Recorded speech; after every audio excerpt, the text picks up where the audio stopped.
গড়িয়ে বিকেল, কিছুক্ষণের মধ্যে সন্ধে হয়ে যাবে, কিন্তু মানুষ এখানে দাঁড়িয়ে রয়েছেন, অপেক্ষা রয়েছেন। আসলে জানেন তারা কিসের অপেক্ষা করছেন? তারা অপেক্ষা করছেন যে এই রকম একটা ঘটনা, সেই ঘটনার তদন্ত কীভাবে তদন্ত হবে, যারা যারা বেআইনি কাজ করলো, যার জন্য 9 জন মানুষ মারা গেলেন জাস্ট ঘুমের মধ্যে।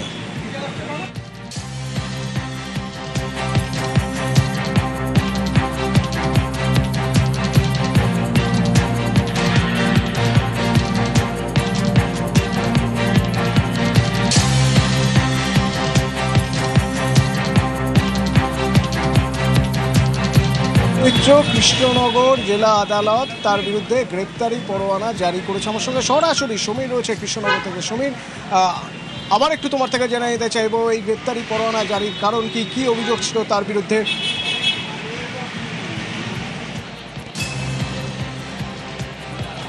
দেখো, এই যে মহুয়া মৈত্র, তিনি বিভিন্ন সময় আমাদের যে ভারতের সেনা সেসব সম্বন্ধে কুরুচিকর মন্তব্য করেছেন। বিশেষ করে অপারেশন সিন্ধু নিয়ে তিনি কুরুচিকর মন্তব্য করেছিলেন। এছাড়াও ভারতীয় মহিলাদের সম্বন্ধে তিনি কুরুচিকর মন্তব্য করেছিলেন। এখানকার যে মহিলারা গলায় তুলসী কাঠের মালা পরে সেটাকে নিয়ে তিনি বাজে মন্তব্য করেছিলেন এবং মহিলাদের তিনি বোরখা পরা নির্দেশ দিয়েছিলেন হিন্দু মহিলাদের। এইটা নিয়েই কিন্তু স্থানীয় মহিলারা ক্ষুব্ধ ছিল এবং ঘূর্ণির কয়েকজন মহিলা তার বিরুদ্ধে কৃষ্ণনগর জেলা আদালতে মামলা দায়ের করেছিলেন এবং সেই মামলার পরিপ্রেক্ষিতে আদালত কয়েকবার তাকে কিন্তু হাজিরার জন্য নোটিশ পাঠিয়েছিল, কিন্তু তিনি তাতে কর্ণপাত করেননি। কৃষ্ণনগর জেলা আদালতে তিনি হাজিরা দেননি। আজকে কি যেন ছিল তার শেষ পর্যায়ের হাজিরা দেওয়ার দিন, অর্থাৎ 19শে আগস্ট, কিন্তু তার সত্ত্বেও তিনি যখন হাজিরা দিলেন না সময় পেরিয়ে যাওয়ার পরেই, তখন কিন্তু কৃষ্ণনগর জেলা আদালতের 3rd কোর্টের ম্যাজিস্ট্রেট দিব্যেন্দু দাস তার বিরুদ্ধে গ্রেপ্তারি পরোয়ানা জারি করলেন এবং আগামী 28শে আগস্টের মধ্যে তাকে গ্রেপ্তার করে আদালতে হাজির করার নির্দেশ দিলেন কৃষ্ণনগরের পুলিশ সুপারকে। কারণ তার কোনো নির্দিষ্ট ঠিকানা নেই, তিনি কখনো কলকাতায় থাকেন, কখনো দিল্লিতে থাকেন, ফলে সাধারণ মানুষের পক্ষে তাকে খুঁজে পাওয়া মুশকিল। সেই কারণে কিন্তু পুলিশকে নির্দেশ দেওয়া হয়েছে কৃষ্ণনগরের পুলিশ সুপারকে তাকে খুঁজে বার করে 28শে আগস্টের মধ্যে কৃষ্ণনগর জেলা আদালতে হাজির করতে হবে। আমার ঠিক পাশেই রয়েছেন এই মামলার আইনজীবী শীর্ষেন্দু দাস, সে আরো বিস্তারিত এই বিষয়ে বলতে পারবেন। আমরা তার কাছ থেকে শুনে নেব ঠিক কি অভিযোগ তার বিরুদ্ধে এবং আদালত কি আজকে নির্দেশ দিলেন। আজকে আদালত কি নির্দেশ দিলেন এবং কি মামলার এই বিষয়ে? আজকে আদালত আদেশ দিলেন যে মহুয়া মৈত্রর বিরুদ্ধে আজকে গ্রেপ্তারি পরোয়ানা জারি হলো। গত 12/6/26 তারিখে মাননীয় সাংসদ মহুয়া মৈত্র অপারেশন সিঁদুর থেকে শুরু করে কেন্দ্রীয় স্বরাষ্ট্রমন্ত্রী নওজওয়ানদের বিরুদ্ধে অপ্রীতিকর বক্তব্য করেন। সেই জন্য কৃষ্ণনগর জেলা আদালতে তিনি আসছেন শুনে মহিলারা শান্তিপূর্ণভাবে তার প্রতিবাদ করতে এসেছিলেন। সেই প্রেক্ষাপটে তার বিরুদ্ধে অশালীন মন্তব্য, হিন্দুদের হিন্দুদের দেবদেবীদের অন্যতম তুলসী কাঠের মালা নিয়ে তার অপ্রীতিকর বক্তব্য এবং হিন্দু মহিলাদের বোরখা পরানো নিদান, যা অত্যন্ত হিন্দু মুসলিম উভয়ের ক্ষেত্রে সাম্প্রদায়িক সম্প্রীতিকে বিভিন্নভাবে বিঘ্নিত করে।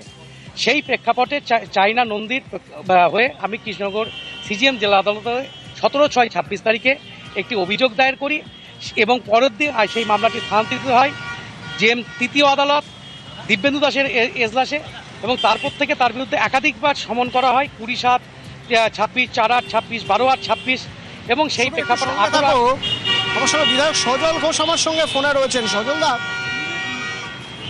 মহুয়া মৈত্র তার বিরুদ্ধে গ্রেপ্তারি পরোয়ানা জারি করা হয়েছে, তার বিরুদ্ধে অভিযোগ ছিল সেনাকে অপমান করার, তার বিরুদ্ধে একাধিক অভিযোগ।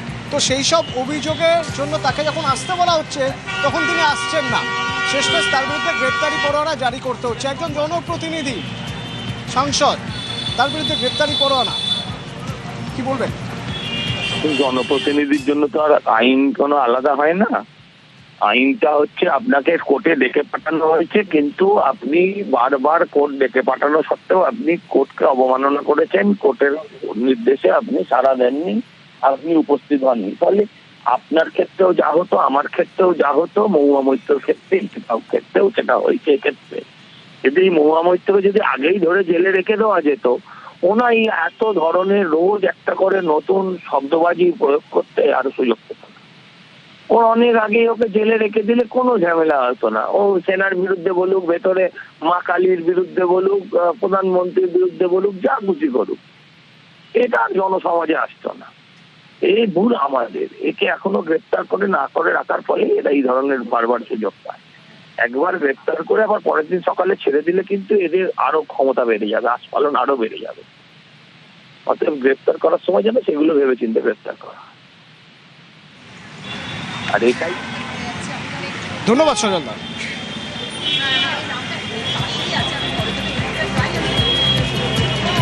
তার বিরুদ্ধে কি অভিযোগ? তার বিরুদ্ধে অভিযোগ সেনার বিরুদ্ধে মন্তব্য, এবং তার বিরুদ্ধে অভিযোগ কি? অপারেশন সিঁদুরের সমালোচনা। বারবার তিনি হাজিরা এড়িয়েছেন। সমীর, এর আগেও তাকে হাজিরার কথা যতবার বলা হয়েছে তিনি হাজিরা এড়িয়ে গেছেন। এমনকি তার আইনজীবী এটাও বলেছেন যে এখানে বিক্ষোভ হতে পারে, এইরকম আশঙ্কা রয়েছে, সেই জন্য তিনি হাজিরা দেবেন না। তারপরে তাকে অ্যাসিওর করা হয়, তাকে বলা হয় যে না, এখানে কোনো রকম কোনো বিক্ষোভ হবে না, তারপরেও হাজিরা দিলেন না।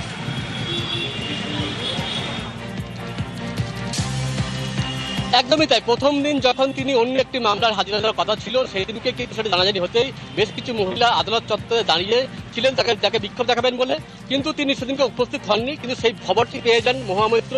এরপরে তিনি সোশ্যাল মিডিয়ায় সেই মহিলাদেরকে হুমকি দেন এবং তাদেরকে বোরখা পরে আসার কথা বলেন, কারণ এই মহিলাদের মুখ যেহেতু ঢাকা ছিল না, খোলা ছিল, ফলে তাদেরকে আইডেন্টিফাই করা হয়ে গিয়েছে এবং তাদেরকে স্পেসিফিক নাম করে তাদের বিরুদ্ধে মামলা করবেন বলে হুমকি দিয়েছিলেন এবং বলেছিলেন পরবর্তীকালে তারা যদি আবার আসে এখানে বিক্ষোভ দেখাতে, সেখানে বোরখা পরে আসে। এইটাই কিন্তু হিন্দু ধর্মের প্রতি অবমাননা করা হয়েছে বলে মনে করা হচ্ছে এবং এরপর এই মহিলারা পরবর্তীকালে আদালতে মামলা দায়ের করেন এবং পরপর 4টি দিন কিন্তু শুনানির জন্য ধার্য করা হয়েছিল এবং এই 4টি দিনে কিন্তু মহামৈত্রকে সমন পাঠানো হয়েছিল আদালতে হাজিরা দেওয়ার জন্য। কিন্তু 4টি দিন কিন্তু তিনি আসেননি এবং গতকালকেও কিন্তু একইভাবে হাজিরা দেওয়ার কথা থাকলেও তিনি আসেননি এবং আজকে কিন্তু শেষ দিন ছিল এবং শেষ দিনে যখন তিনি এলেন না, এরপরে কিন্তু আদালত তার বিরুদ্ধে গ্রেপ্তারি পরোয়ানা জারি করে এবং 28 আগস্টের মধ্যে তাকে গ্রেপ্তার করার নির্দেশ দিয়েছে কৃষ্ণনগর জেলা আদালতের 3rd কোর্টের ম্যাজিস্ট্রেট দিব্যেন্দু দাস। অতনু। রাজ্যের মন্ত্রী তাপস রায়ের সঙ্গে আমরা কথা বলেছিলাম, তিনি কি বলছেন একবার শুনুন। তারা এই বাক স্বাধীনতাটাকে একেবারে স্বেচ্ছাচারিতার পর্যায়ে নিয়ে গেছে। এদের স্পর্ধা উদ্ধত্ত ভীষণ। সেটা অবশ্য মমতা আর অভিষেককে শুনলে বোঝা যায়, ফলো করে আর কি ওদের দুজনকেই, কোথায় বলতে হয়, কি বলতে হয়, কাকে বলতে হয়। আসলে কিছু না করে কিছু পেলে যা হয়, পরিশ্রম করে পাওয়া আর কিছু না করে কিছু পেলে, এর আগেও সদস্য পদ গেছিল সেই ভয়ঙ্কর একটা ঘটনায়। সুতরাং গ্রেপ্তারি পরোয়ানা জারি করেছে, ঠিক করেছে। আমার স্বাধীনতা রয়েছে বলে আমি যা খুশি করতে পারি, বলতে পারি, সেই স্বাধীনতা কিন্তু আমাদেরকে দেয়নি আমাদের দেশের সংবিধান। সমীর, মহুয়া মৈত্রের তরফে কোনো রকম কোনো রিয়াকশন পাওয়া গিয়েছে?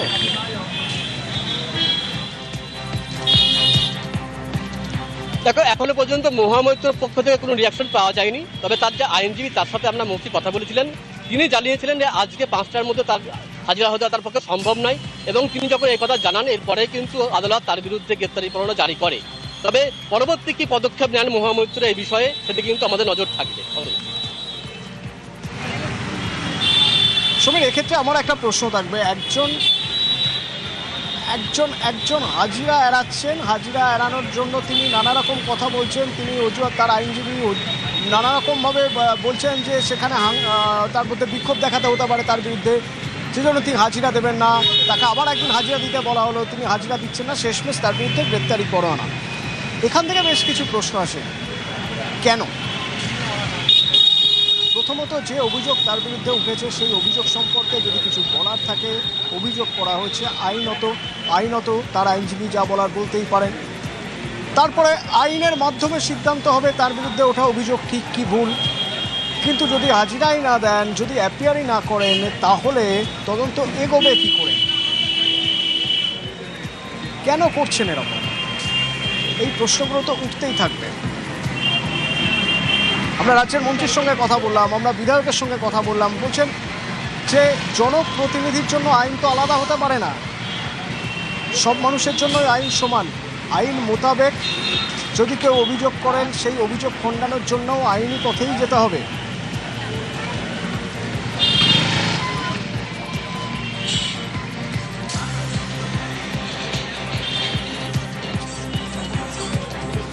সমীর, এখান থেকে এই যে এত প্রশ্ন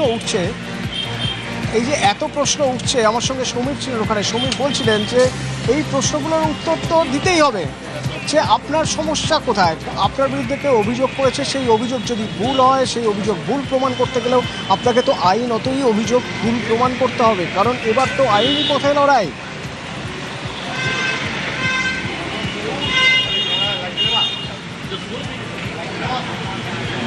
অন্য দেশ থেকে যার ওটিপি দিয়ে প্রশ্ন হয় এবং শুধুমাত্র কতগুলো ডেফিনিট কোয়েশ্চেন এবং সে নিয়ে তার সদস্যপদও খারিজ হয়েছিল, তার থেকে এর বেশি কিছু এক্সপেক্টেড নয়। উনি বিভিন্ন জায়গায় একটু বক্তৃতা করতে ভালোবাসেন, কিন্তু ওনার সদস্যপদ কেন গেছিল সবাই জানে, ওনার সদস্যপদ চলে যাওয়ার কারণ কি ছিল, তো এভরিবডি নোজ। সুতরাং উনি সেনার বিরুদ্ধে বা ধর্মীয় ভাবাবেগে আঘাত দিচ্ছেন, এতে অবাক হওয়ার কিছু তো আমি দেখছি না।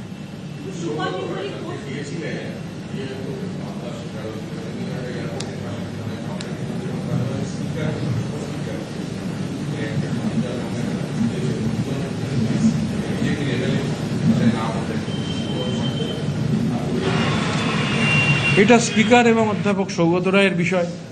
আমি তো ওনার স্বাধিকার ভঙ্গের নোটিশ দেখিনি। আমি আমরা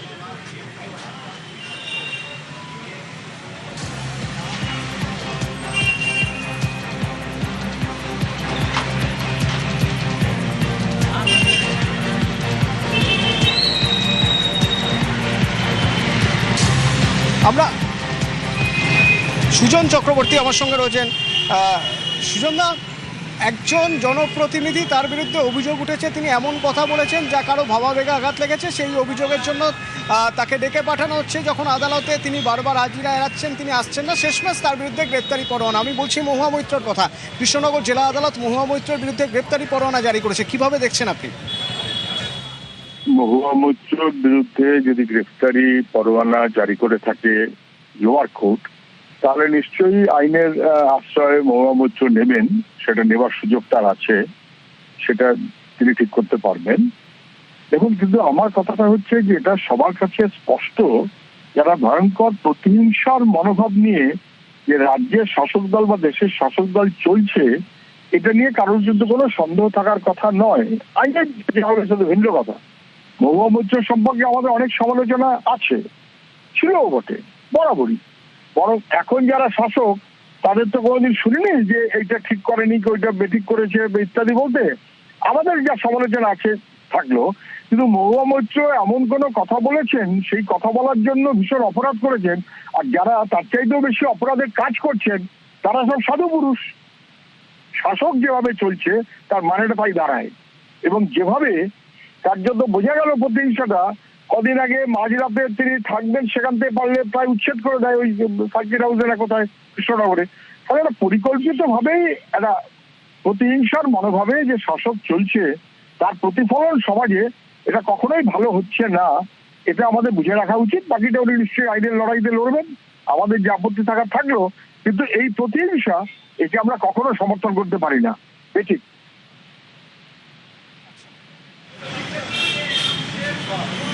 ধন্যবাদ ধন্যবাদ সুজনদা। দোলা সেনের সঙ্গে আমরা যোগাযোগ করেছিলাম, কিন্তু দোলা সেন আমাদের জানালেন যে তিনি এ বিষয়ে কোনো প্রতিক্রিয়া দেবেন না এবং তিনি ফোনটি কেটে দিলেন।